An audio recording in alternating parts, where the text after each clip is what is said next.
All right, joining us now with more reaction to tonight's opening monologue, Judicial Watch President Tom Fitton, Fox News contributor Sarah Carter, Fox News legal analyst Greg Jarrett. Tom, let me start with you. We still are missing 33,000 emails, and this is a couple of hundred, but there was classified information. I know Judicial Watch works very hard. Freedom of Information Act. What did you find?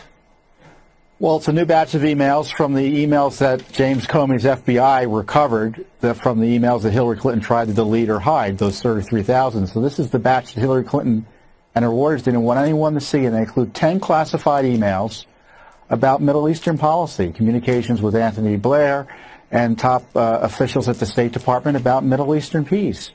And it's further indication and further demonstration of the massive violation of national security laws related to the mishandling of classified information that Hillary Clinton knowingly engaged in. You know, we're spending all this time and money targeting Donald Trump on really nothing, and in the meantime, Hillary Clinton has walked away scot-free despite time after time of new information coming out showing that she engaged in criminal conduct. This Justice Department has got to decide whether they're going to let James Comey have the last word of whether Hillary Clinton did anything wrong or not. Greg Jarrett, I know you've been writing a book, and your office is 2 doors down from mine. I would like you to tell the title, but then I want you, we are back again. 18, I feel like I'm going to get a law education from you. 18 USC 793, and now it's applicable to James Comey tonight. Yeah, it absolutely is. The name of the book is called The Russia Hoax, the illicit scheme to clear Hillary Clinton and frame Donald Trump, and it goes through all of this. One of the things that's very interesting here that we're learning about today is that Comey appears to have committed a felony by misleading Congress, a material omission, because Comey was asked about leaking the material to Daniel Richman. He didn't disclose that Richman was an FBI employee. He didn't disclose that he also gave it to Patrick Fitzgerald. And by the way, the FBI has gone to both of those gentlemen's offices to do what's called a spillage cleanup to contain the wrongful leak by Comey. And the other thing in Comey's comments that you played tonight, he seems to be overlooking the fact that he stole government documents. 18 U.S.C. 641. The moment he took those presidential memos out of the FBI building and took them home, doesn't matter if it's in a safe, that's an unauthorized place, he was stealing government documents, which is a felony. All 4 of us have been way ahead of the curve. And I was joking tonight that, it sounds like with a couple of questions Anderson Cooper asked James Comey, he might have actually been watching the show and not telling anybody, because they have been on the wrong path for a long time over there. But, you know, Sarah, we're waiting to struck page memos. I want to get your comments on that, and also on this, because Andrew McCabe is in trouble, Jim Comey is in trouble, Strzok and Page are in trouble, the Clintons are in, Hillary Clinton is in trouble.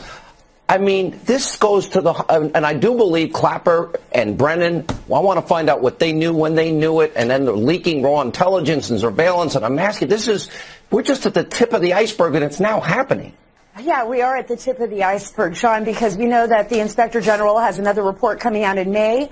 That report will detail how the FBI mishandled the Clinton investigation. And let's go to the Strzok and Page text messages.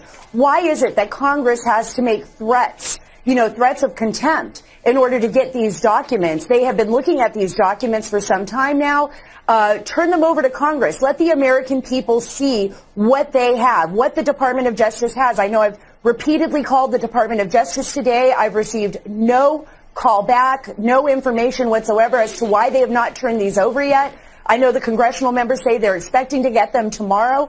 There's also a lot of concern here with Comey. Comey can try to backtrack and make these excuses, but he did take FBI property out of the FBI. And another issue that Comey is really going to have to deal with is, if he believed that his discussions with the president were uncomfortable, were obstruction, why didn't he tell Congress this when he spoke to them on May 3rd? Why all the runaround? Why the leaking? It's again, we're back to lying by omission here. It was sort of like with the FISA court application. They knew that they didn't verify it, and they knew that they handed over something that was more than just maybe politically tainted. It was an opposition party candidate. All right, I want to ask all of you the same question. We'll start with Tom. Who, based on where we are tonight, we know now Comey is lawyered up. Who else should be lawyered up tonight? Tom Fitton? Well, Andrew McCabe, obviously, there's a referral pending now with the U.S. Attorney for the District of Columbia. That could come at any time.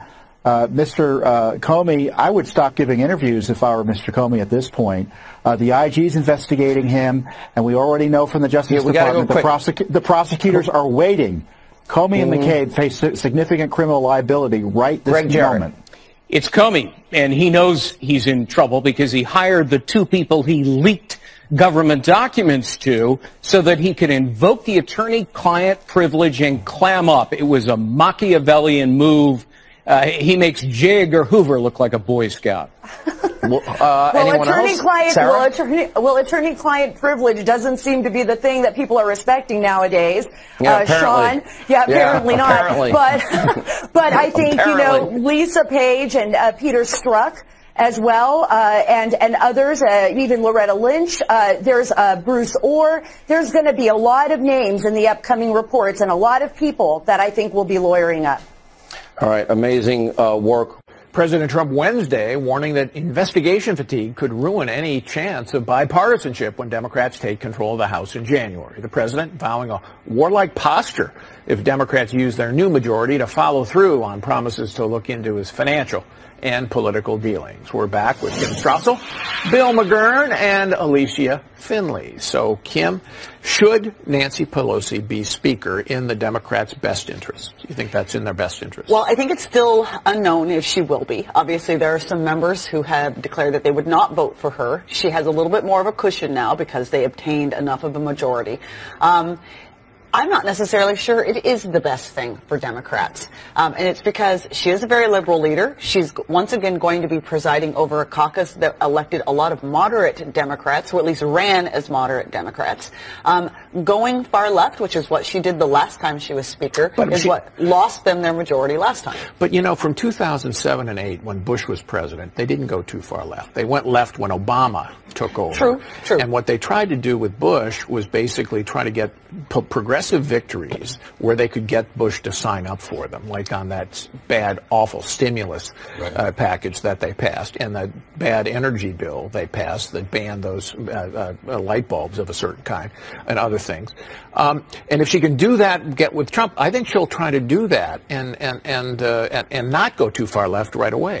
Well, here's one difference, though, from that period of time, is that the progressive left in the party are a lot more powerful today than they were under Bush. And there's going to be just a lot more pressure on her to go left. Now, are there areas? Here's what I would be concerned as a free market conservative, is there are some areas of compromise between these guys, in particular populist policies, like family medical leave, for instance, raising the minimum wage, price controls on drugs. Those are the areas where I worry there could be bipartisanship. Yeah, and when you say family medical leave, you mean a new entitlement, perhaps. Correct. Basically mandated leave. Mandated. Bill, I think that may be where she goes, and that's maybe where Trump goes along. And I'm worried about a tax increase because I think that the president doesn't have a particularly firm compass on some of these things. You would hope his advisors, tell him, look, this is the key to the economy.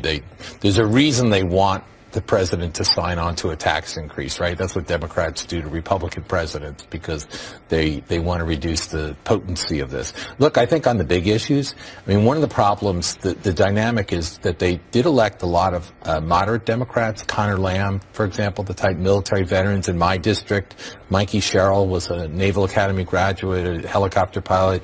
So there's some moderate ones, but there's also a very excitable wing. Ocasio-Cortez, and you look at the chairman coming through these committees, Adam Schiff at Intelligence, and Nadler at Judiciary. And he's, already talking about impeaching not only Trump, but Kavanaugh and stuff. There's going to be a lot of enthusiasm there. Look, one area I think they could make a deal, we've talked about this so many times, is immigration. The president wants his border wall funding, and it seems a trade on DACA or something should be something in both their interests. But I don't see the Democrats wanting to give Trump a victory as he heads into 2020 on that, because he'd be crowing about it, and if he got it, he should. And you've been covering immigration politics for us, Alicia. Will you agree with Bill on that? I think that's right. I don't think the left really wants a deal. I think they want to use it against him. I think the issue is going to be the DACA, the suspension of the DACA program. That's going to probably come up to the Supreme Court within the next year or so. And if the the Supreme Court upholds the president's decision to stop the program, then Democrats and Republicans are going to be in a position where they may have to negotiate. Right. Now, what about this dilemma that they might face if Mueller comes in with something, no Russian collusion evidence, except at lower levels, some people played footsie with WikiLeaks or something, nothing really major. Trump will claim vindication. The Democratic base may say, see, we still got something. Then they have to make an interesting call. How do they pursue impeachment or not? I think Trump may actually want to run against impeachment, especially if the Mueller probe doesn't really uncover anything, and if Pelosi and they try to make much ado about nothing with his tax returns, or maybe something on the emoluments clause, right, and that he's profiting from his real estate ventures. So you think that might actually play well for Trump? Well, look, I think this might be the one reason, all these fears that we're having of him making a bad deal on some of this stuff. Let's see what the environment is when these investigations really start rolling. Because if we know anything, this president does not like criticism, does not like attacks, and they're going to be coming at him full frontal from the House. Well, and the Kavanaugh Experience Council is restrained because the Democrats paid a price for the way they behaved in those hearings.